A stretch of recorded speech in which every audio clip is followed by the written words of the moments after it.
उसमें भी कुछ भक्त भजन गाने को भी रह गए।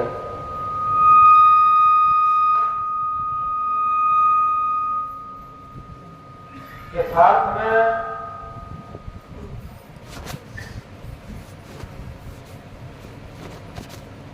एक बड़ी महत्वपूर्ण बात है, कबीर का गाया गावेगा, अज गैवा धक्का पावेगा, और कबीर का गाया बूझेगा, वही परम पद पावेगा।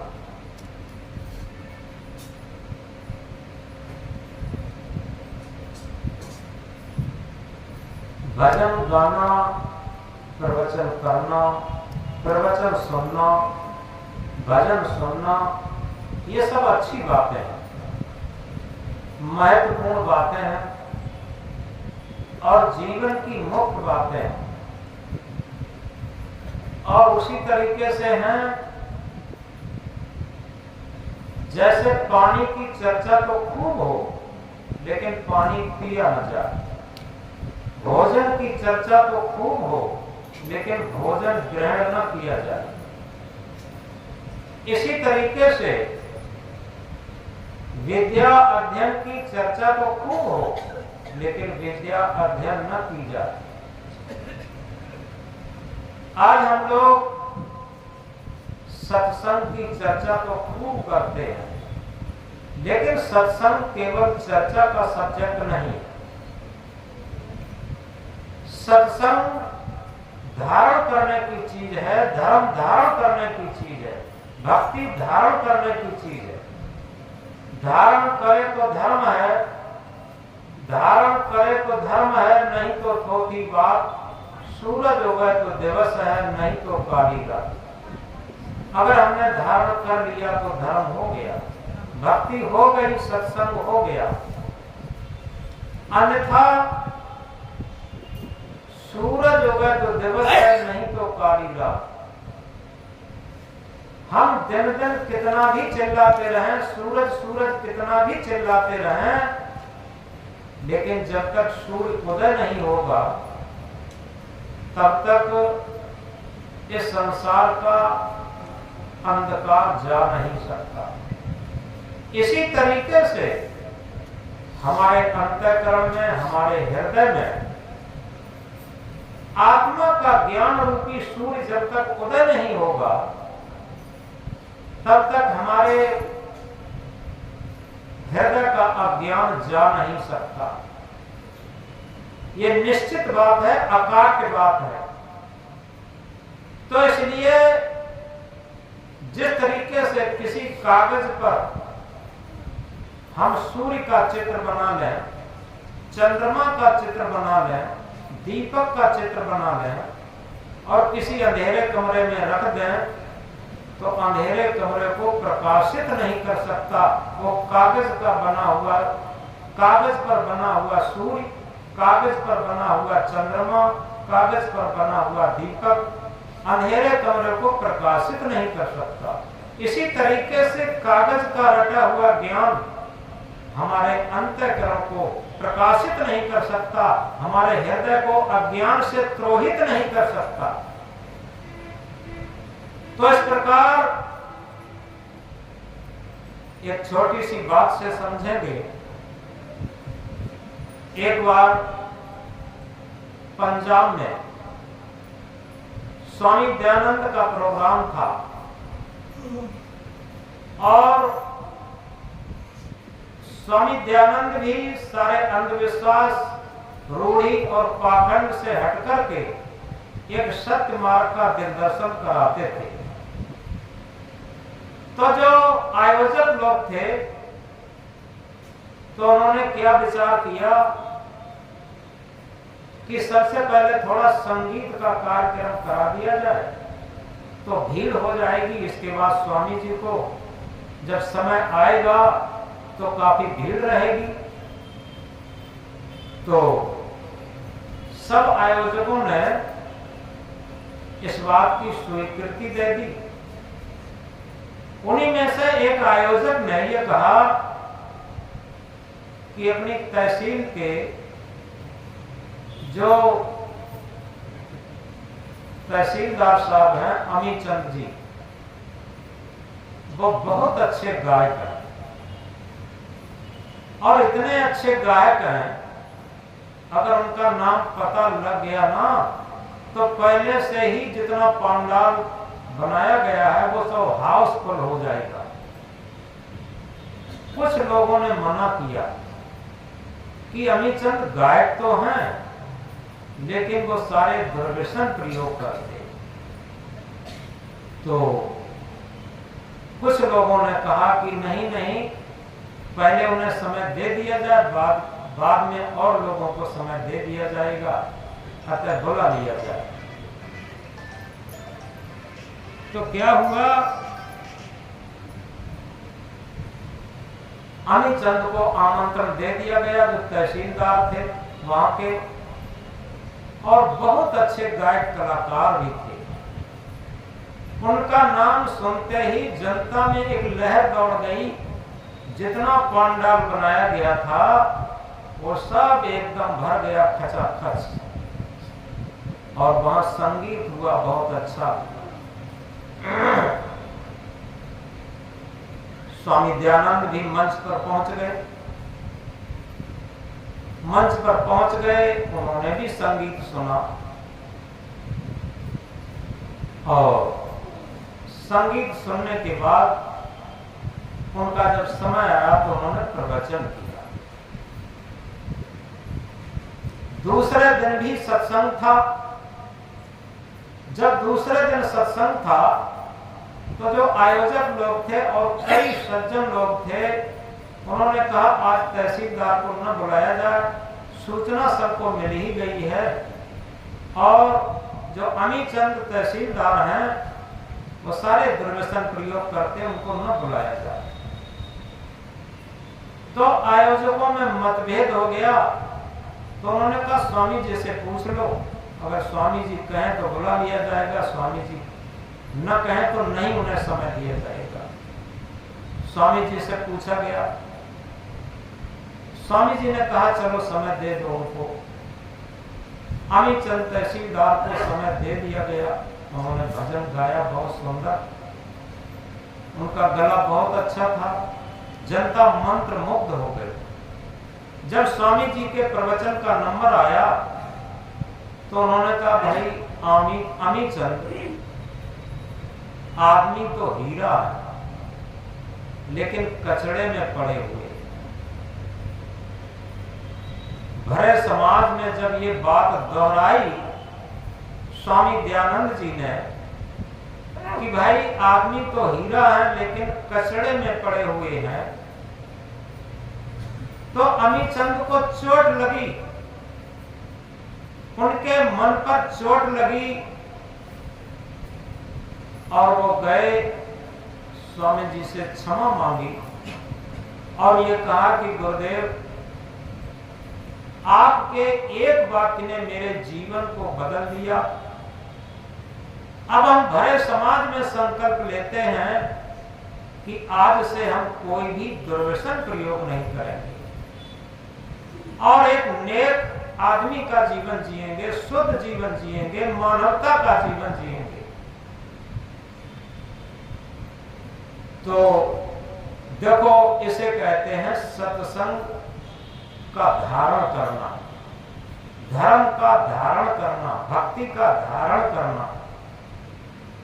अगर हम जीवन भर गाते रहें, जीवन भर प्रवचन करते रहें, जीवन भर सुनते रहें और हमारे अंदर परिवर्तन न आए तो आखिर उस गाने, उस प्रवचन करने, उस सुनने से लाभ क्या होगा।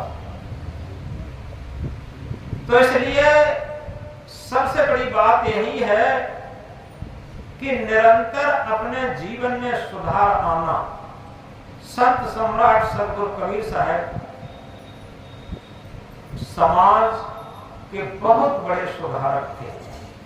कबीर साहब ने जितना समाज का सुधार किया, क्योंकि वो जमीनी हकीकत उनके अंदर थी और एक छोटे से आदमी को भी बहुत महत्व देते थे। जब छोटे आदमी को भी महत्व मिलता था तो उसके हृदय में परिवर्तन होता था। ऐसे ही सच्चे संत का हृदय सबके लिए बहुत करुणावान होता है। संत सम्राट सदगुरु कबीर साहब एक महामंत्र में क्या कहते हैं, मैं रोगों या जगत को मोको रोवे न कोई, मोको रोवे सो जना जो संत विवेकी हो।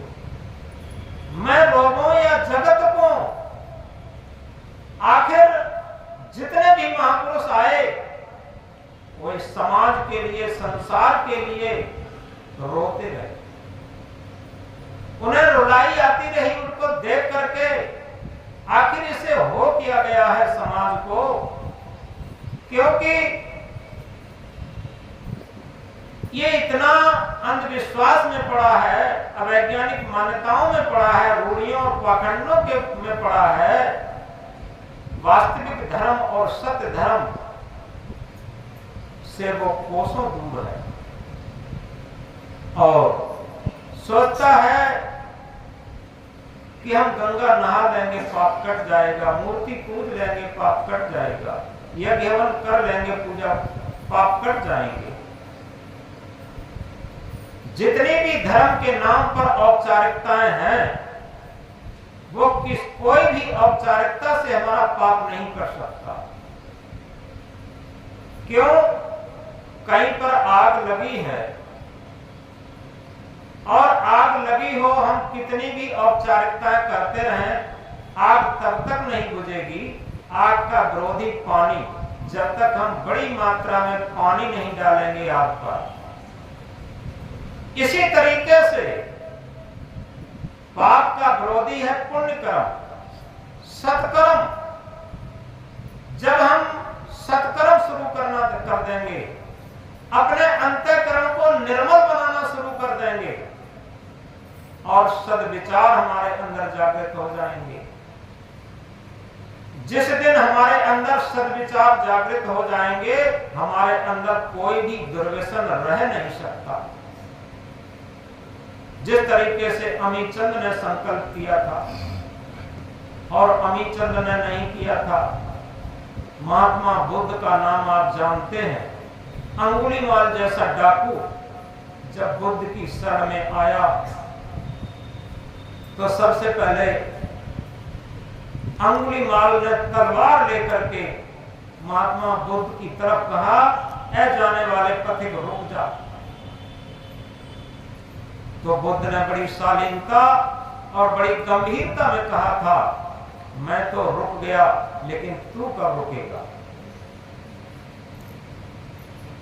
इतना गंभीर वाक्य आज तक अंगुलीमाल के सामने किसी ने नहीं कहा था। जो उसके सामने आ जाता था वो प्राणों की भीख मांगता था। लेकिन जैसे ही बुद्ध ने ये शब्द कहा कि मैं तो रुक गया लेकिन तू कब रुकेगा, सामने आया अंगुलीमाल। उसने कहा, अभी आपने क्या कहा? बुद्ध ने पूरी बात दोहराई कि मैं तो रुक गया लेकिन तू इन पाप कर्मों से कब रुकेगा। इन शब्दों से उसके अंदर एक क्रांति जगी, एक परिवर्तन जगा, उसका अहंकार गला। उसने कहा कि आज तक मेरे सामने लोग प्राणों की भीख मांगते रहे लेकिन आप जैसा ये शब्द किसी ने नहीं कहा। इसी पर बुद्ध ने एक बात कही कि आज मैं तेरी परीक्षा लेने आया हूं। और जहां बुद्ध ने ये बात कही कि मैं तेरी परीक्षा लेने आया हूं, अंगुलीमाल का क्रोध भड़कने लगा।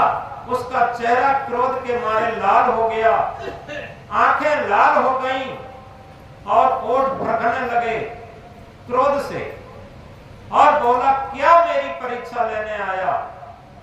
बताओ तो इस पत्थर को तोड़ दूं, बताओ तो इस वृक्ष को उखाड़ के फेंक दूं और बताओ तो तुझे इसी क्षण यम सदन को पहुंचा दूं। बुद्ध फिर भी नहीं घबराए। उन्होंने कहा मैं तेरी छोटी परीक्षा लेना चाहता, इस वृक्ष की एक छोटी सी डाली तोड़ दे। और अहंकार में उन्मत्त अंगुलीमाल एक वृक्ष की डाली को तोड़ के फेंक देता और अहंकार में कहता, लो हो गई मेरी शक्ति की परीक्षा। बुद्ध ने कहा, नहीं नहीं, अभी तो आधी परीक्षा हुई है, आधी बाकी है। इस डाली को वहीं लगा दो जहां ये लगी थी। अब अहंकार में उन्मत्त अंगुलीमाल उस डाली को उठा करके वहीं चिपकाने लगा। चिपका रहा है लेकिन डाली वहां नहीं लग रही, क्योंकि अहंकारी व्यक्ति जब उसका अहंकार तभी गलता है जब वो असमर्थ हो जाता। तो डाली जब नहीं लगी, असमर्थता में अहंकार के गलने पर वो बोला, महाराज ये तो नहीं लग रही। बुद्ध ने कहा, एक बात बता, तो एक छोटी सी वृक्ष की डाली तोड़ करके वहां नहीं लगा सकता? कभी मरी हुई मक्खी को जीवित करके देखा? कभी मरी हुई चींटी को जीवित करके देखा? अंगुलीमाल कहता, नहीं महाराज, मैंने तो कभी मरी हुई मक्खी को जीवित करके नहीं देखा। बुद्ध ने कहा, ये प्राणियों को मारना, आदमियों को मारना, ये तो छोटा बच्चा भी कर सकता है। इसमें तेरी कौन बहादुरी है? बहादुरी तो तेरी तब होती तू अपने मन इंद्रियों पर कंट्रोल करके और प्राणियों की सेवा में लगता, गरीबों की सेवा में लगता, निरीह पशुओं की सेवा में लगता और तेरे अंदर करुणा जगती, तब समझो तू वीर पुरुष था। ये मारना, प्राणियों को मारना, ये तो बहुत कार्य का काम है। इसे तो एक बच्चा भी, अगर उसके हाथ में बंदूक दे दी जाए तो एक बच्चा भी मार सकता है।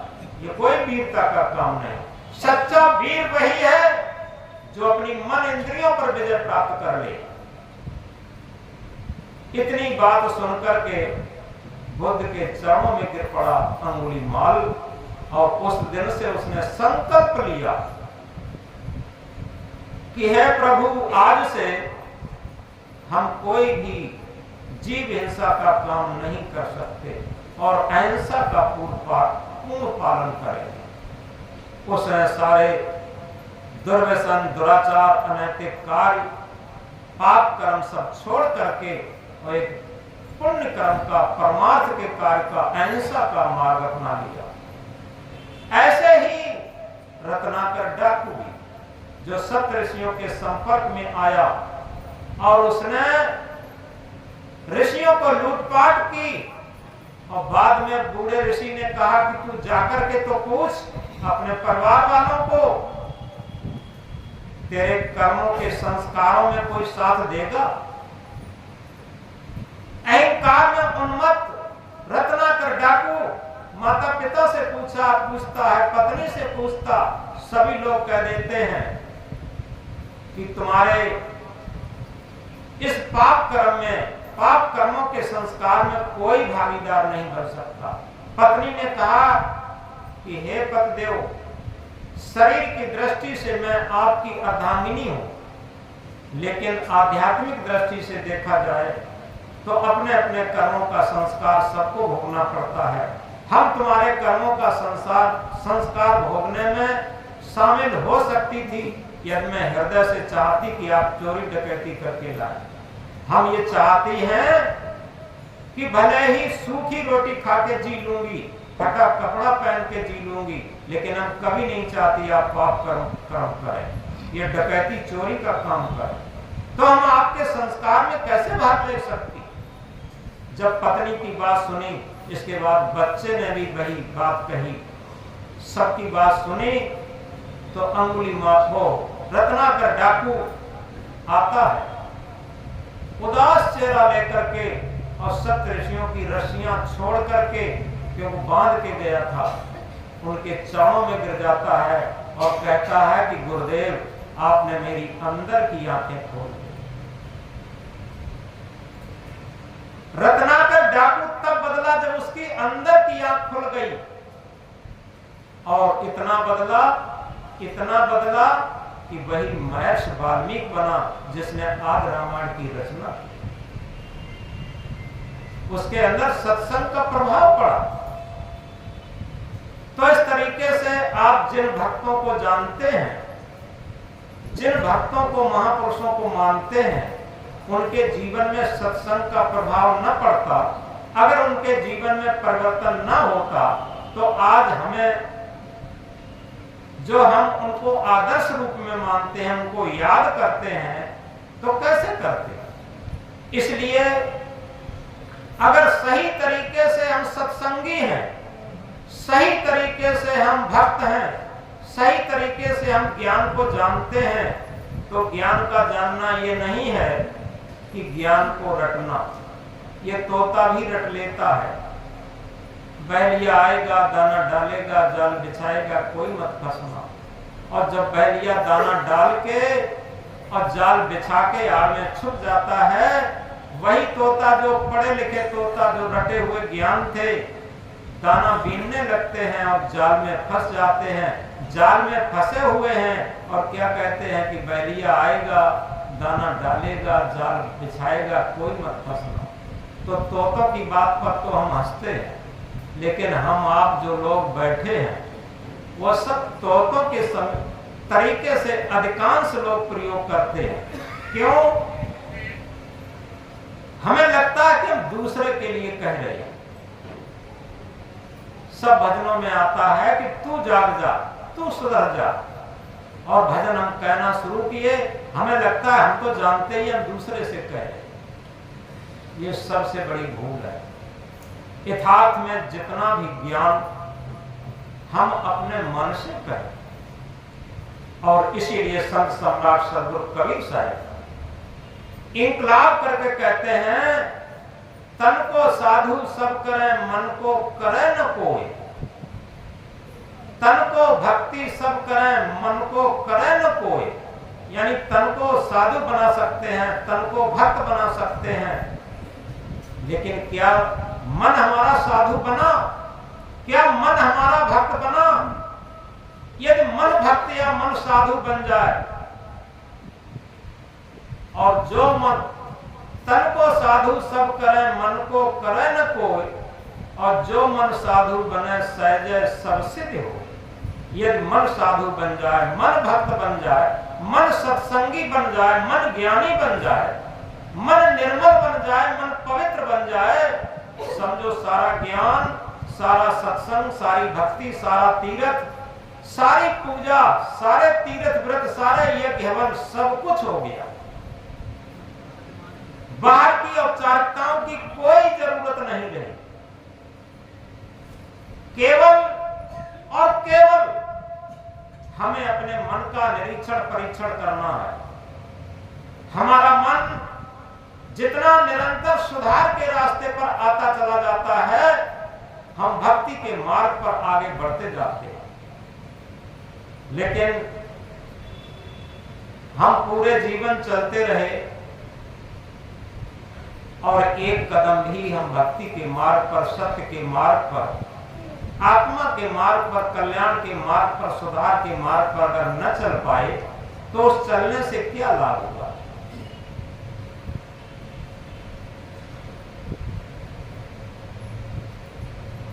यथार्थ में जीवन भर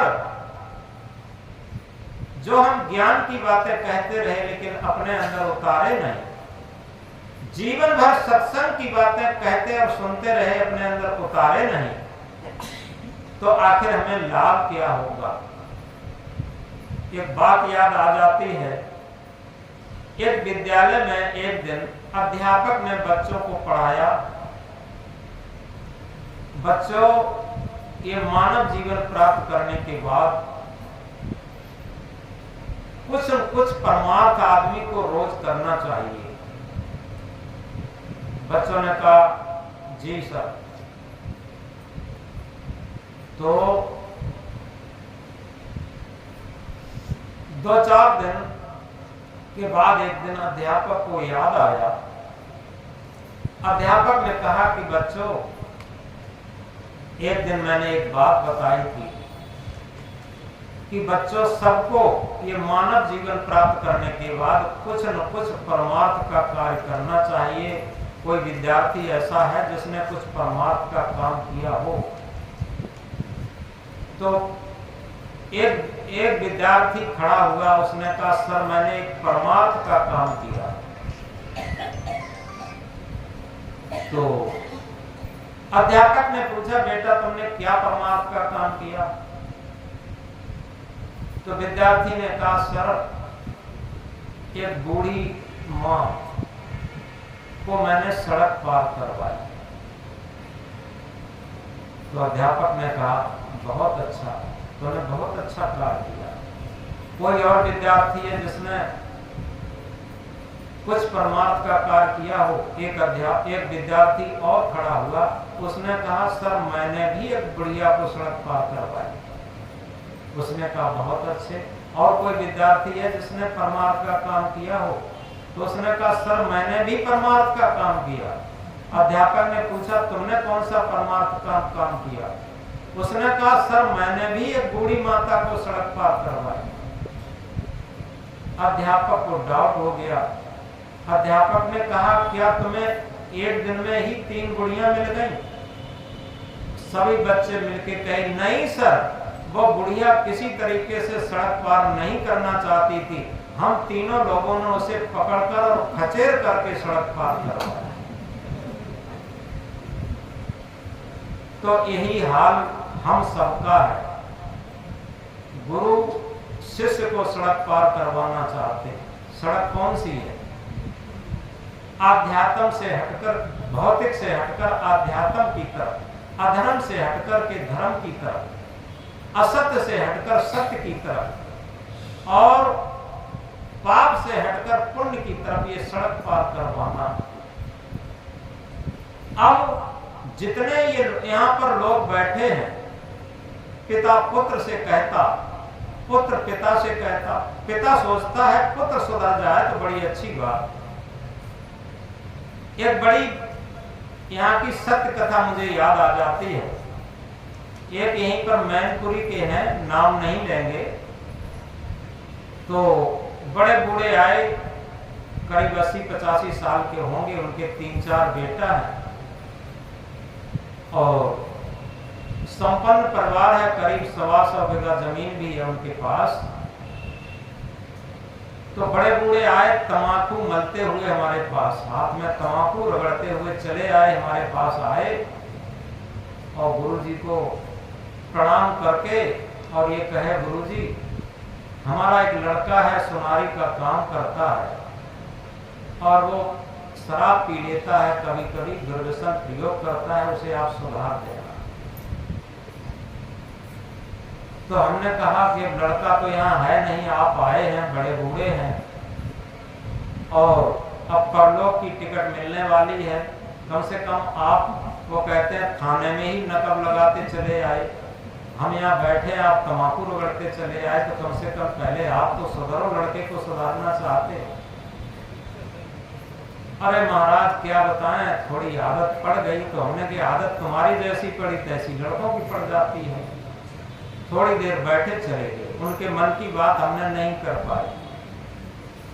संयोग ये पड़ा 2-4 दिन के बाद वही लड़का आया जो सुनारी का काम करता था, जिसे वो बड़े बूढ़े सुधारना चाहते थे। मोटरसाइकिल पर आया, वो अपने लड़के को बुला के लाया। उसका लड़का जो है 9th या 10th में पढ़ता होगा, उसे बुला के लाए। दोनों लोगों ने पैर छुए और इसके बाद ये कहा कि गुरुजी आपके पास इसलिए आए हैं, इस हमारे लड़के को सुधार दो। इस लड़के की पढ़ाई के लिए हम बहुत खर्चा करते हैं और ये रात दिन टीवी में लगा रहता, मोबाइल में लगा रहता और क्रिकेट खेलता रहता, ये पढ़ता लिखता बिल्कुल नहीं है, हम बहुत खर्चा करते हैं और ये मानता कतई नहीं। तो हमने कहा कि क्या बताएं, वो तो अभी बच्चा है, अगर उसका भी लड़का होता तो वो अपने लड़के को लेके आता। एक दिन तुम्हारे पिता आए थे तम्बाकू रगड़ते हुए, तो तुम्हें सुधारने की कह रहे थे कि हमारा लड़का वो सुनार है, तो वो शराब पी लेता है, उसे सुधार देना। तो हम तुम्हें न सुधार पाए, न तुम्हारे पिता को सुधार पाए, तुम आए अपने लड़के को लेकर के इसे सुधार दो। और इसका भी अगर कहीं लड़का होगा तो ये कहेगा कि हमारे लड़के को सुधार दो। स्वयं तो कोई सुधरना ही नहीं चाहता। सबसे बड़ी बात ये है, ये सत्संग की बात है, ये भक्ति की बात है, ये मानवता की बात है, ये तीर्थ व्रत पूजा पाठ की बात है। कौन सी? हम ये बार बार कहा करते हैं एक बात, झांक रहे सब इधर उधर, अपने अंदर झांके कौन? झांक रहे सब इधर उधर, अपने अंदर झांके कौन? दुनिया सुधरे सब चिल्लाते, निज को आज सुधारे कौन? दुनिया सुधरे सब चिल्लाते, निज को आज सुधारे कौन? पर उपदेश कुशल बहु तेरे, पर उपदेश कुशल बहु तेरे, निज पर आज विचारे कौन? निज पर आज विचारे कौन? हम सुधरेंगे जग सुधरेगा, हम सुधरेंगे जग सुधरेगा, इतनी सी बात विचारी कौन? मात्र इतनी बात को हम समझ लें कि जब हम प्यास लगी है तो हमें पानी पीना पड़ेगा, और भोजन भूख लगी है तो हमें भोजन करना पड़ेगा।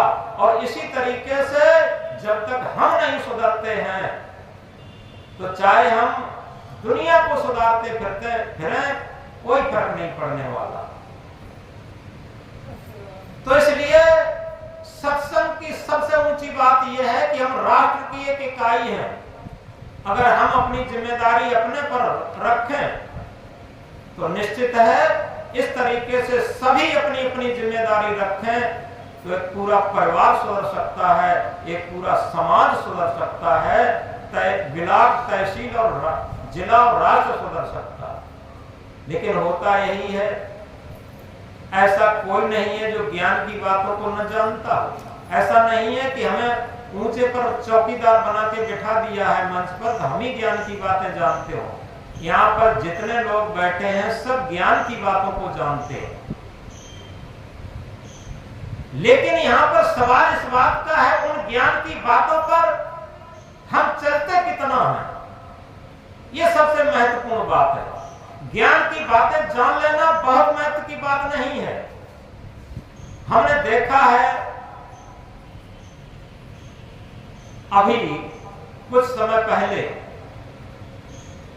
जो केरल के राज्यपाल हैं, अभी वर्तमान में राज्यपाल हैं मोहम्मद आरिफ खान, अभी उसने पेपर में भी आया था, गीता पर उन्होंने बहुत अच्छा प्रवचन किया और बड़े निष्पक्ष आदमी है मानवतावादी दृष्टिकोण के। लोग नाम से तो जान लेते हैं कि वो मुसलमान होंगे, क्योंकि मोहम्मद आरिफ खान राज्यपाल है केरल के। उन्होंने बाराबंकी में हमारे सामने हमारी उपस्थिति पर एक प्रवचन दिया था। आप लोग उसे समझेंगे तो समझ में आएगा, ये बहुत बड़ी ज्ञान की बात है, सारे शास्त्रों का सार है। उन राज्यपाल जी ने एक बात कही थी, लोग धर्म को मंदिर में खोजते हैं, लोग धर्म को मस्जिद में खोजते हैं, लोग धर्म को गिरजाघर में खोजते हैं, लोग धर्म को गुरुद्वारे में खोजते हैं, लोग धर्म को तीर्थ व्रतों में खोजते हैं, माला यज्ञ हवन में खोजते हैं। धर्म तो हमने देखा था बहुत पहले देहात में, जो बिना पढ़े लिखे लोग थे, किसी शास्त्र को नहीं जानते थे, आप समझो, किसी पूजा पाठ को नहीं जानते थे, उन लोगों के अंदर हमने धर्म देखा था। क्या देखा था?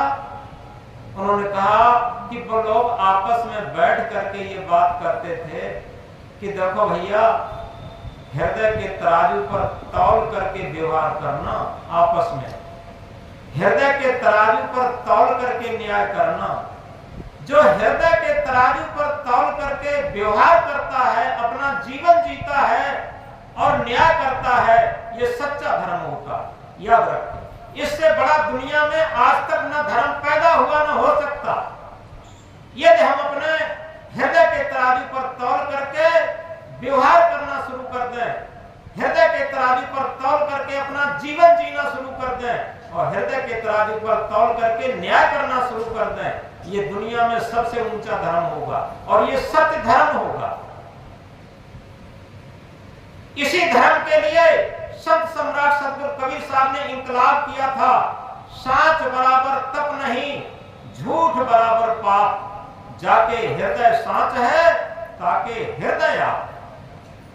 समझो पहले, जिसकी जिह्वा पर सांच नहीं का, जिसके हृदय में सांच का निवास है और उसी में आपका निवास है, जिसे हम सदगुरु कहते, जिसे आत्म परमात्मा कहते, जिसे ब्रह्म कहते, जिसे सुप्रीम पावर कहते, जिसे अल्लाह खुदा कहते, जिसे ईश्वर भगवान कहते, जो कुछ भी कहते हैं, सदगुरु कबीर साहब एक ही महामंत्र में बताते हैं, सांच बराबर तप नहीं, झूठ बराबर पाप, जाके हृदय सांच है ताकि हृदय आप। जिस आप के लिए हम भजन करते हैं, सत्संग करते हैं, तीर्थ व्रत करते हैं, पूजा पाठ करते हैं, माला घुमाते हैं, वो अपने हृदय में निवास करेगा। जब हमारा व्यवहार आत्मा के तल पर तुला हुआ होगा, हृदय के तराजू पर तुला हुआ होगा, और इसीलिए सदगुरु कबीर साहब क्या इंकलाब करते हैं, माला जपूं न तप करूं। कितना सरल, माला जपूं न तप करूं, मुख से कहूं न राम, हर मेरा सुमिरन करें मैं पाऊं विश्राम। सबसे बड़ी बात यह है कि ये दुनिया की सारी औपचारिकताएं छोड़ करके अगर आत्मा के तल पर हम जीवन जीना शुरू कर देते हैं तो हमारी हर श्वास भजन बन जाती है। याद रखो, हमारी हर श्वास यज्ञ और हवन बन जाती है, पूजा और पाठ बन जाती है, तीर्थ और व्रत बन जाती है,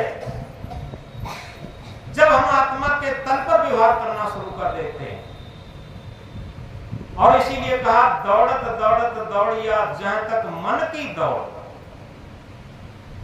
मन की दौड़ में हम कहीं भी दौड़ते रहें, कहीं भी भागते रहें, तीर्थ व्रत, क्या फर्क पड़ता?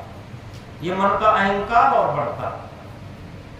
दौड़त दौड़त दौड़िया जहां तक मन की दौड़, दौड़ थकी मन फिर भया वक्त ठौर की ठौर। कहीं ढूंढना नहीं था, कहीं खोजना नहीं था, केवल हमें मन की दौड़ को शांत करके स्थिरता पूर्वक आत्मा के तल पर बैठना था, स्थिर होना था, शांत होना था, कहीं खोजना नहीं था। और इसीलिए क्या कहा, आत्मज्ञान बिना नर भटके कोई मथुरा कोई काशी। आत्मज्ञान के बिना ही तो लोग भटक रहे। और जाको ध्यान धरे विधि हरिहर मुनिजन सहस 88, सो तेरे घटमाए विराजे परम पुरुष अविनाशी। जाको ध्यान धरे विधि, विधि कहते हैं ब्रह्मा को, हर कहते हैं विष्णु को, हर कहते हैं शंकर को। जाको ध्यान धरे विधि हरिहर मुनिजन सहस 88, 88,000 ऋषि ब्रह्मा विष्णु महेश जितने भी हैं संसार में, जिसका ध्यान करते हैं, सो तेरे घटमाए विराजे परम पुरुष अविनाशी। वो तेरे घट में ही विराजमान है, परम पुरुष अविनाशी है। हाजिर ताय दूर बतावे, दूर की बात निराशी। बिल्कुल हाजिर है, उपस्थित है। अगर वो उपस्थित नहीं होगा तो जीवन ही नहीं होगा। एक बात हम कहा करते हैं कभी कभी, एक ब्लैक बोर्ड पर एक इकाई लिखो और इकाई लिख करके एक जीरो लगा दो, 10 हो गया। उसके बाद एक जीरो और बढ़ा दो, 10 का 10 गुना हो गया, 100 हो गया। एक जीरो बढ़ाते जाएं, 10 गुना बढ़ता जाएगा। हम गिनती पढ़ेंगे बोर्ड पर, 10, 100, 1000, 10,000, लाख, 10 लाख, करोड़, 10 करोड़, अरब, 10 खरब, अरब खरब, 10 खरब, नील, 10 नील, पदम, 10 पदम, संत, 10 संत। जहां तक गिनती पढ़ना जानते हैं, हम जीरो बढ़ाते रहेंगे और गिनती पढ़ते जाएंगे। लेकिन उसी ब्लैक बोर्ड पर एक इकाई को बिगाड़ दें पहले से, अब हम क्या पढ़ेंगे बताओ? कितना भी डिप्लोमा होल्डर हो, कितना भी योग पढ़े लिखे हो, एक इकाई के बिगाड़ने से अब क्या पढ़ेंगे? कुछ नहीं पढ़ पाएंगे। बहुत कहेंगे, ये कहेंगे कि 0 0 0 0 0 0 0 0, बस अभी क्या पढ़ना रहा? एक इकाई के बिगाड़ने से ही। इसी तरीके से आल बरल पूरे संसार के इस बोर्ड से अगर सत्य आत्मा को निकाल लिया जाए, थोड़ा गहराई से समझो, एक सत्य आत्मा को निकाल लिया जाए पूरे संसार के बोर्ड से, अब कहां विज्ञान होगा, कहां कंप्यूटर होगा, कहां मोबाइल होगा, कहां टीवी होगी, कहां हवाई जहाज हेलीकॉप्टर होगा, कहां रेल होगी, कहां बस होगा, कहां किला होंगे, कहां संसद होगी, कहां विधानसभा होगी।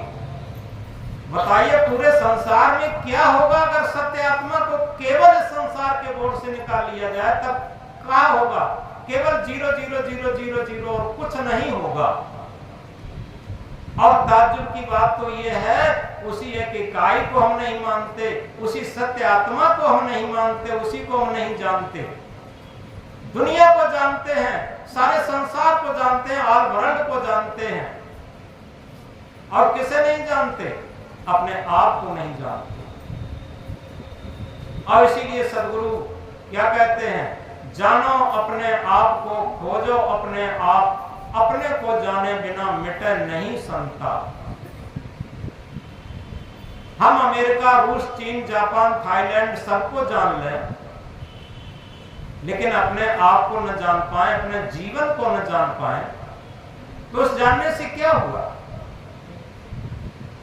और इसीलिए कहा, देह को मैं मानना सबसे बड़ा ये पाप है, देह को मैं मानना सबसे बड़ा ये पाप है, सब पाप इसके पुत्र हैं, सब पाप का ये बाप है।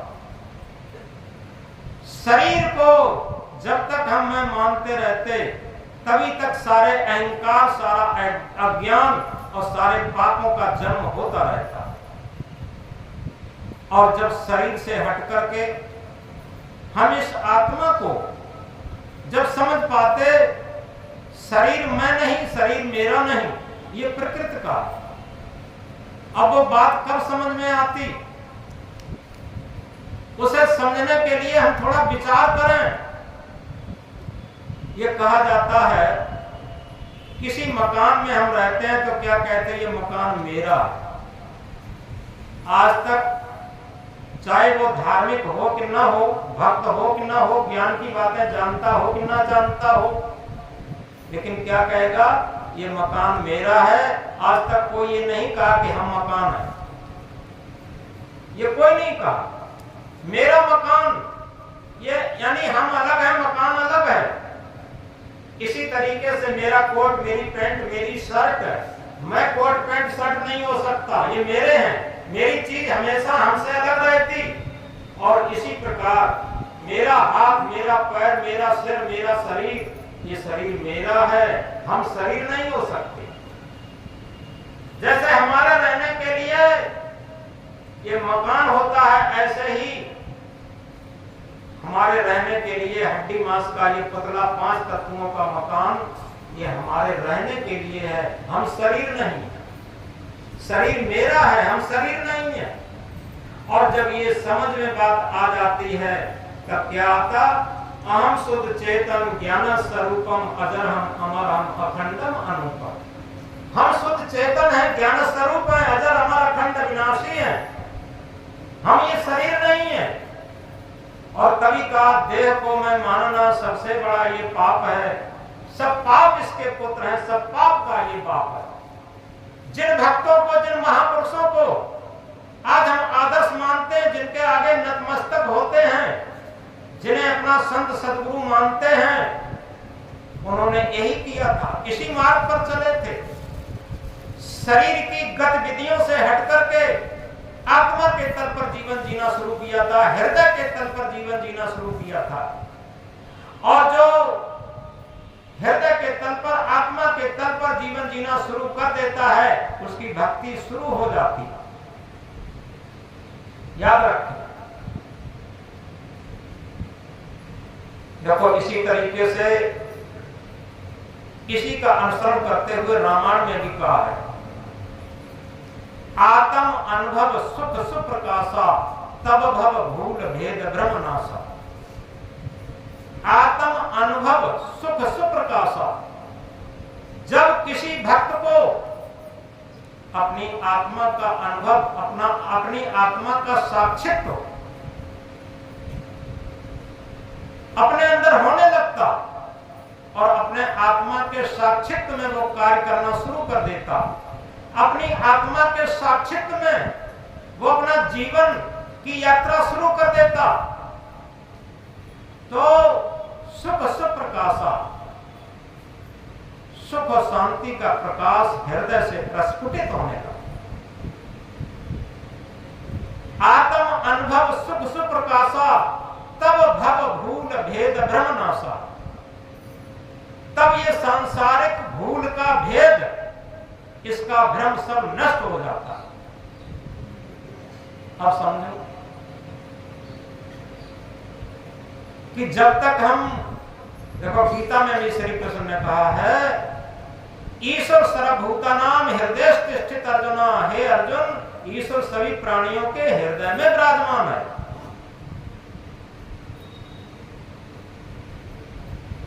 इन सारी बातों को समझते हुए इस बात को गहराई से समझें, और कबीर साहब ने तो उसे बहुत स्पष्ट कर दिया। कस्तूरी कुंडल बसे मृग ढूंढे बनवाए, ऐसे घटघट राम है दुनिया जानत ना। जिव तिलमाही तेल है ते चकमक में आग, तेरा साईं तुझ में जाग सके तो जाग। कहीं बाहर नहीं है। तो इस प्रकार हम याद रखें, एक बात बहुत गहराई से, हम केवल अपने मन को दुखी सुखी किसमें बनाते रहते हैं। इस परिवर्तनशील संसार में हर परिस्थिति परिवर्तनशील है। आज तक कोई ऐसा व्यक्ति जगत में पैदा नहीं हुआ, चाहे कितना बड़ा राजा हो, सम्राट हो, कुछ भी हो, जिसे दुखों का सामना न करना पड़ा, प्रतिकूलताओं का सामना न करना पड़ा, वो कठिनाइयों का सामना न करना पड़ा। और सभी के जीवन में सुख दुख हानि लाभ अनुकूलता प्रतिकूलता ये सब आते हैं, लेकिन जो केवल मन के तल पर जीवन जीते हैं, वो उस सुख दुख हानि लाभ अनुकूलता प्रतिकूलता में इतना तन्मय हो जाते, इतना आसक्त हो जाते हैं, उसी के साथ रीझने और खींचने लगते। जरा सी अनुकूलता आ गई, जरा सा सुख आ गया, इठलाने लगे, और जरा सी प्रतिकूलता आ गई, जरा सा दुख आ गया, बिलखाने लगे। जो क्षण क्षण में इठलाते रहे, क्षण क्षण में बिलखाते रहे, वो समझो मन के तल पर, इंद्रियों के तल पर जीवन जीते रहे। लेकिन जिन्होंने समझा कि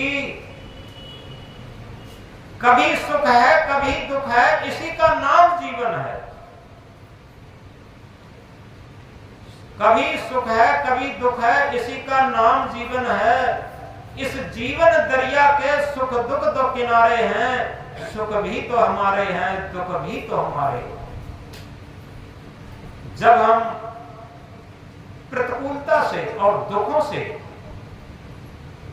सुख की तरीके से प्रेम करना सीखना लगे, तो समझो हमारा दुख कम होने लगेगा। होता क्या है? होता यह है कि हम अनुकूलता में बहुत खुशी मनाते, लाभ में बहुत खुशी मनाते, उतना ही हमें प्रतिकूलता में रोना पड़ता और हानि में हमें सर पटकना पड़ता। लेकिन कभी भी जीवन में याद रखिए, ये दोनों जैसे रात और दिन। वो कहते हैं, दुख की अंधेरी रात में दिल बेकरार मत कर, दुख की अंधेरी रात में दिल बेकरार मत कर, सुबह का इंतजार कर, सुबह जरूर आएगी। हम केवल जब दुख आता है तो अपना दिल इतना दुखी बना लेते हैं कि वो दुख 10 गुना बढ़ जाता, और जब कभी सुख आता है तो सुख इतना बढ़ा लेते हैं कि सुख बहुत क्षणिक हो जाता। और इसलिए एक ऐसी भी स्थिति आती है जब हम सुख दुख से पार का जीवन जीना जान लेते हैं। सतगुरु कबीर साहब ने कहा, सुख दुख से कोई परे परम पद, सो पद है सुखदायक। सुख दुख से, क्योंकि सुख दुख किसका है? ये मन का। आप इस बात को बहुत गहराई से अपने हृदय पटल पर अंकित करें आज कि सुख दुख का कोई ओरिजिनल स्वरूप नहीं होता।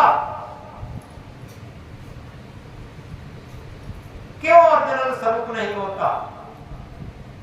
इसे आप समझेंगे। जैसे एक आदमी किसी के घर पर गया गेस्ट रूप में, मेहमान के रूप में, और वहां पर उसने अगर वो बीड़ी पीता है तो बीड़ी बंडल लाके रख दिया सबसे पहले। तो जिसके लिए बीड़ी बंडल रख दिया और जो बीड़ी पीता है उसने बीड़ी सुलगाई, और वहीं पर एक दूसरा आदमी बैठा है वो बीड़ी नहीं पीता है, और जब धुआं उसके ऊपर गया तो एक आदमी जो बीड़ी पीता है वो सुखी हो गया, और जो बीड़ी नहीं पीता उसके ऊपर धुआं गया वो दुखी हो गया। बताओ, एक आदमी जो शराब पीता है अब किसी के यहां गया गेस्ट बन करके, और उसने शराब का पाउच रख दिया, गिलास रख दिया, पानी रख दिया, तो वो तो थिरकने लगा, खुशी में नाचने लगा जो शराब पीता था। लेकिन जो शराब नहीं पीता था एक आदमी, जैसे ही शराब का पाउच देखा वो खिसकने लगा, वहां से वो दुखी हो गया। एक आदमी सुखी हो गया, एक आदमी दुखी हो गया। बताओ, इसी तरीके से यही नहीं, एक आदमी धन दौलत के लिए इतना दुखी है, मंदिर मस्जिद गिरजाघर तीर्थ व्रत पूजा पाठ ये करता है, किसी तरीके से मेरे पास धन आ जाए, किसी पास मेरे पास धन आ जाए। और एक आदमी धन से इतना ऊब जाता है, इतना ऊब जाता है, जब उसे अंदर से विवेक जगता, वो धन क्या राजगद्दी भी छोड़ के चला जाता, और राजगद्दी छोड़ करके और उस साधना में लग जाता, उस परम सत्य सत्ता में इतना आनंद और सुखी रहने लगता, वो उस धन में, उस राजगद्दी में उसे कभी नहीं आया। एक आदमी पुत्र के लिए, संतान के लिए क्या क्या नहीं करता, सब कुछ करता, डॉक्टरी से लेकर भगत नौताई और जितने भी ओझा तांत्रिक होते हैं इनके पास से लेकर के, तीर्थ व्रत से लेकर, पूजा पाठ से लेकर, क्या नहीं करता। संतान के लिए बहुत कुछ उपाय करता, बहुत दुखी रहता, और एक आदमी संतानों से ही इतना दुखी हो जाता, वो वृद्धा आश्रम में समय काटता और रात दिन कचोटता और टक टक आंसू गिराता। आप बताओ, एक भी उदाहरण एक आप ऐसा दे दें भौतिक क्षेत्र का, जिसे आप भौतिक सुख कहते हैं, उस भौतिक सुख को प्राप्त करने के बाद उसके सामने दुख न आया हो। आप बताओ, कोई भी हो, पूरा इतिहास उठा के देख ले, जिस सुख के लिए वो लालायत रहा वही सुख उसे प्राप्त हुआ, और उसी सुख से उसे दुखी होना पड़ा। लेकिन इस सुख दुख से एक परे परम पद, सुख और दुख से परे एक परम पद है, एक सत्य पद है, एक शांति पद है, वो है आत्मा के तल पर जीवन की यात्रा व्यतीत करना। तो जब आत्मा के तल पर जीवन यात्रा हमारी चलने लगती है तो सुख भी आएगा, दुख भी आएगी, हानि भी आएगी, लाभ भी आएंगे, और वो किस तरीके से आएंगे, कैसे चले जाएंगे, उसके लिए आप समझेंगे। जैसे हमारी कोई गाड़ी है और रोड पर जा रही है, आगे रोड पर काफी गड्ढे भी हैं और जगह जगह ब्रेकर्स भी हैं। जब उन गड्ढों में गाड़ी जाती है तो कभी कभी ऐसा होता गाड़ी टूटती भी है और धंसती भी है। ब्रेकर्स पर बहुत कठिनाई होती गाड़ी निकालने में, किसमें? जिसमें स्टॉपर्स और कमानी फिट नहीं होते।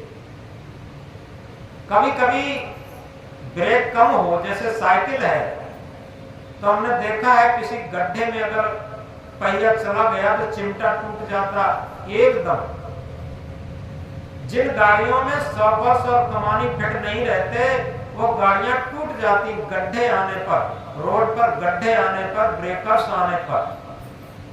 लेकिन जिन गाड़ियों में स्टॉपर्स या कमानी फिट है वो हल्के झटके से निकल जाती है, और जिन गाड़ियों में स्टॉपर्स और कमानी दोनों चीजें फिट हैं उन्हें लग्जरी गाड़ी बोला जाता।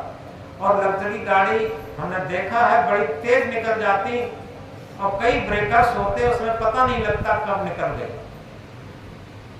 उनमें क्या है? उनमें स्टॉपर्स और कमानी दोनों फिट है, और इसीलिए ब्रेकर्स आते हैं, छोटे मोटे गड्ढे आते हैं तो एकदम निकल जाते हैं।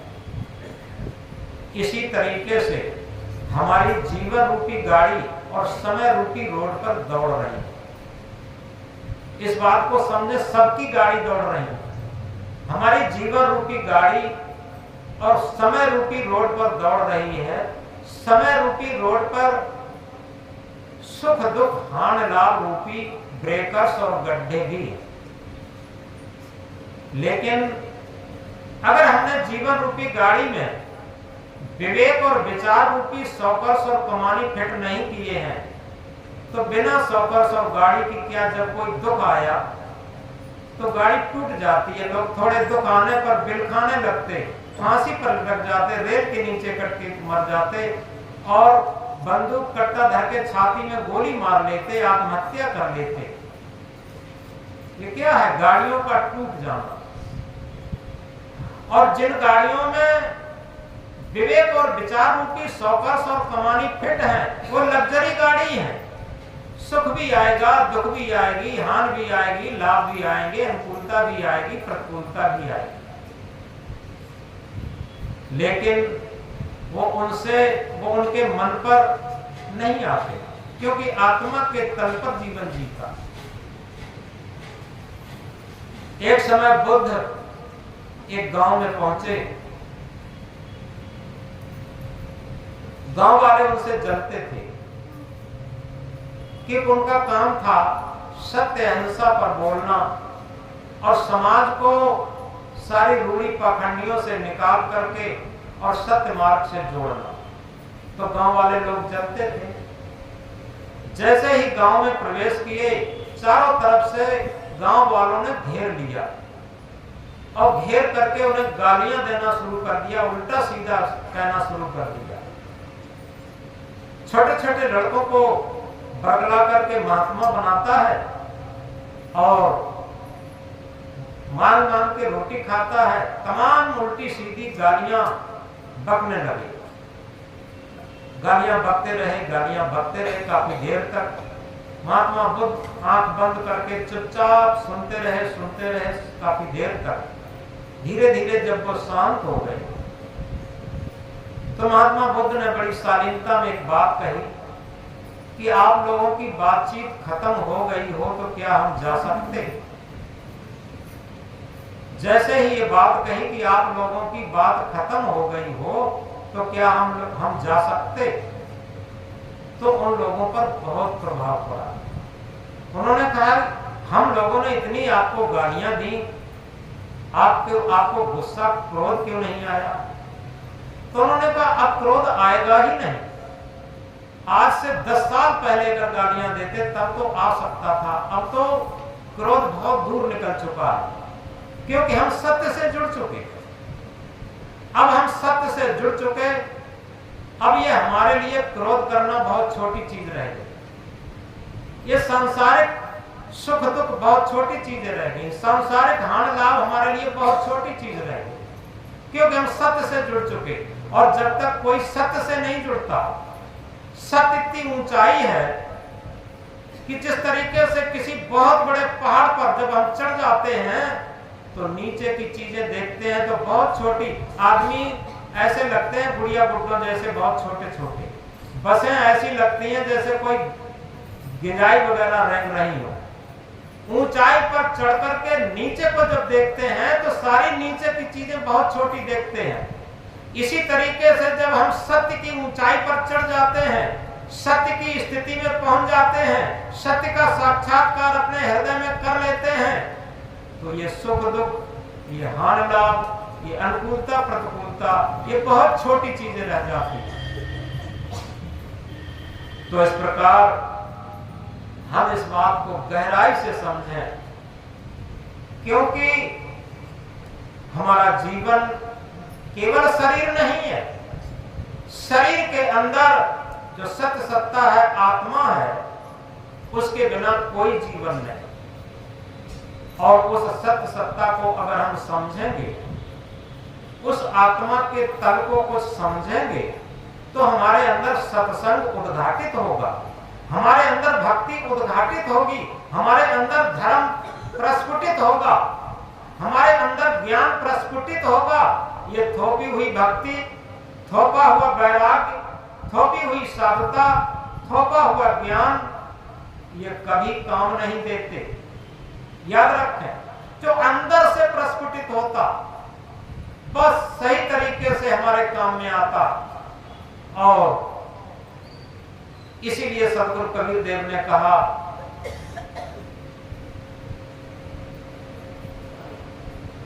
बाहर का मिलना मिलना क्या, जो मिलकर के फिर छूट जाए, अंदर का मिलना सच मिलना, जो मिला हुआ फिर रह जाए। आज तक एक भी उदाहरण ऐसा नहीं होगा, बाहर किससे नहीं मिले, पति से मिले, पत्नी से मिले, धन से मिले, दौलत से मिले, जवानी से मिले, रूप सौंदर्य से मिले, पद प्रतिष्ठा से मिले, सोना चांदी से मिले, खेत बाग महल मकान से मिले, फैक्ट्री कल कारखाना से मिले, किससे नहीं मिले, सबसे मिले और सब छूटा हुआ नजर आता।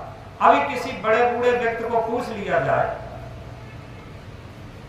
जो कमाने लायक न हो और जो घर से भी जिसे तिरस्कार मिल रहा हो, ऐसे व्यक्ति से पूछ लिया जाए, पूरे जीवन में तुम्हें क्या मिला, तो वो यही कहेगा कि मिला तो कुछ नहीं, मैंने सब कुछ खोया है यहाँ पर। क्योंकि जीवन की जितनी सांसें थी वो भी खो दी, जीवन में जवानी खो दी, लड़कपन खो दिया, किशोरावस्था खो दी, अधेड़ खो दी, सब कुछ खोते चले आ रहे, यहाँ पर मिला कुछ नहीं। तो बाहर का मिलना मिलना क्या, जो मिल करके फिर छूट जाए। आप एक भी उदाहरण नहीं दे सकते जो चीज मिलकर के छुटी ना हो। यहां तक है ये संसारी चीजें तो अलग छोड़ दीजिए, ये शरीर भी छूटने वाला है, ये मिला और कुछ दिनों में ये छूट जाए। कोई चीज ऐसी नहीं है जो मिलके छूटी ना हो, ये सारी चीजें मिलके छूटती हैं। और जो चीज मिलके छूटती है उसमें आनंद कैसा, उसमें सुख कैसा, उसमें शांति कैसी। सदगुरु क्या कहते हैं, बाहर का मिलना मिलना क्या, जो मिल करके फिर छूट जाए, अंदर का मिलना सच मिलना, जो मिला हुआ फिर रह जाए। एक राबिया सूफी संत हुई है, राबिया एक सूफी संत हुई है, लड़की थी राबिया, और वो अपनी किशोरावस्था से ही संत हो गई थी, भक्ति मार्ग में निकल गई थी। एक छोटी सी झोपड़ी में रहती थी और वो बहुत स्वावलंबी थी, किसी की भी सहायता नहीं ग्रहण करती थी। स्वयं मेहनत करके जो पैदा कर लेती थी वही दिन भर में नमक से थोड़ी बहुत रोटी वगैरह खा लेती थी। बहुत गरीबी में गुजर करती थी। एक झोपड़ी में एक टाट बिछा करके और ईंट का सिराना रख करके सोती थी, रात दिन अपने आत्म चिंतन में रहती थी। एक दिन एक बहुत रईस फकीर सोने की लर, सोने की अंगूठी और बहुत बेशकीमती कपड़े पहन करके, चश्मा लगा करके एक घोड़ी पर सवार होकर के आता है। उसने राबिया की तारीफ सुनी थी, तो आता है, बाहर घोड़ा बांध करके। राबिया उस टाइम अपनी झोपड़ी के अंदर थी और खिड़की भी नहीं थी, टटिया लगा लेती थी, टटिया लगी हुई थी। उसने टटिया को झकझोरा और ये कहा राबिया। उसने कहा हाँ। अंदर से आवाज आई हाँ। तो फकीर ने कहा जो बाहर से गया था बड़े ठाट बाट में, रईसी बाना में, उसने कहा अंदर तू बैठी बैठी क्या करती है? अरे बाहर खुदा का प्रकाश देख, और अंदर क्या बैठी बैठी करती है? और बाहर खुदा के प्रकाश को देख, कितना सौभाग्य है। तो उसने अंदर से आवाज दी कि तुम बाहर का खुदा का प्रकाश देख रहे हो और हम अंदर बैठी अपने हृदय में खुदा का साक्षात्कार कर रही हूं। उसने कहा मैं अंदर बैठी अपने अंदर खुदा का साक्षात कर रही। और जैसे ही इस बात को फकीर ने सुना, उसका अहंकार गल गया। उसने कहा अपने अंदर खुदा का साक्षात्कार करना बहुत बहुत बड़ी बात है। और राबिया कहती मैं अपने अंदर खुदा का साक्षात्कार कर रही हूं। उसने कहा खुदी को कर बुलंद इतना हर तहरीर के पहले, खुदी को कर बुलंद इतना हर तहरीर के पहले, खुदा बंदे से आप पूछे बता तेरी रजा क्या है। हम अपने आत्म बल को इतना सबल बनाएं, क्योंकि हमें हमारा आत्म बल ऊंचा कब होगा? जब हमारी सारी चाहनाएं खत्म हो जाएंगी। चाह गई चिंता मिटी मनुआ बेपरवाह, जिनको कछु न चाहिए सोई सहनपत सहा। वही सम्राटों के सम्राट जिनकी सारी चाहनाएं खत्म। तो इस तरीके से जब राबिया ने ये बातें कही तो फकीर का अहंकार गला और फकीर ने कहा मैं तेरे दर पर नतमस्तक होता हूं और आज मेरा सारा अहंकार गल गया और आज से मैं भी तेरी तरीके से फकीर बनूंगा। उसने संकल्प लिया, जो सोने की लड़ अंगूठी पहने था वो गरीबों की बस्ती में जाकर के दान कर दिया। कपड़े रही से थे वो भी दान कर दिए और वो भी साधना में लग गया अंतर्मुख होने के लिए, क्योंकि अभी तक तो वो बाहर की सारी समृद्धियों को जीवन की उन्नत मानता था, भौतिक उन्नत को ही अपने जीवन की सफलता मानता था। लेकिन याद रखो भौतिक उन्नत यह हमारे जीवन की उन्नत नहीं है, क्योंकि भौतिकता के साथ साथ आध्यात्म को भी लेता चल, आध्यात्म को भी लेता चल। जड़ विषयों से हट करके चेतन स्वरूप में रमता चल। केवल भौतिक उन्नत उसी तरीके से है जैसे किसी गाड़ी के दो पहिए हों और एक पहिया बहुत ऊंचा हम ट्रैक्टर का लगा दें, एक पहिया बहुत छोटा स्कूटर का लगा दें, तो गाड़ी चलेगी नहीं, खसरेगी, डिसबैलेंस हो जाएगी। यदि दोनों पहिए समान रूप से होंगे तभी गाड़ी चलेगी। हमारी जीवन रूपी गाड़ी के दो पहलू हैं, दो पहिया हैं। एक भौतिक पहिया ये शरीर है और आध्यात्म पहिया चेतना है, ड्राइविंग शक्ति है, आत्म सत्ता है, सत्य सत्ता है। क्या हम अपने जीवन में इस बात को गहराई से समझ पाते हैं कि अपनी जीवन यात्रा में दोनों पहियों को समान लेकर के चल रहे हैं, या भौतिक उन्नत भौतिक उन्नत भौतिक उन्नत चिल्ला रहे हैं? जो लोग अपने जीवन में केवल भौतिक उन्नत चिल्ला रहे हैं, उनकी गाड़ी डिसबैलेंस है और चल नहीं रही है, खचर रही है। उन्हें सारे दुखों का, सारे कष्टों का सामना करना पड़ेगा। याद रखें, कोई भी हो, कितने बड़े सम्राट हो, इससे कोई मतलब नहीं, जब तक हम जीवन के वास्तविक रहस्य को न समझ पाए। क्योंकि भौतिकता के साथ साथ आध्यात्म को भी लेता चल और जड़ विषयों से हट करके चेतन स्वरूप में रमता चल। जब तक हम आत्मा के तल पर भी जीवन व्यतीत नहीं करेंगे, भक्ति के तल पर भी जीवन व्यतीत नहीं करेंगे, सत्संग के तल पर भी जीवन व्यतीत नहीं करेंगे, तब तक केवल कहने से कुछ नहीं होगा। संत सम्राट सदगुरु कबीरदेव कहते हैं, कथनी कथा सो पूत हमारो, करनी करे सो पूत हमारो, कथनी कथा सो नाती, और रहनी रहे सो गुरु हमारो, हम रहनी के साथ। केवल ज्ञान के नाम पर, भजन भक्ति के नाम पर ज्ञान की बातें केवल कहता है, करता नहीं, कहते हैं करते नहीं, मुंह के बड़े लवार, ते सब धक्का खाएंगे साईं के दरबार, ते सब धक्का खाएंगे सदगुरु के दरबार। तो यथार्थ में हम याद रखें, कहना बहुत सरल बात है, लेकिन उसी के अनुसार अपना जीवन उतारना ये बहुत बड़ी बात है। तो समय भी पूरा है, हम याद रखें, जीवन जौवन राजमत अविचल रहे न कोई, जो दिन जाए सत्संग में जीवन का फल सो। हमारे पास जीवन है, जवानी है, पद है, प्रतिष्ठा है, धन है, दौलत है, लेकिन ये स्थिर कुछ नहीं। हमारा जो समय सत्य के साथ निकल जाए, सत्य के साथ यानी आत्मा के तल पर जो हमने श्वासें बिताई हैं, आत्मा के तल पर जो जीवन के क्षण बिताए हैं, समझो वही हमारी जीवन की सच्ची सार्थकता है।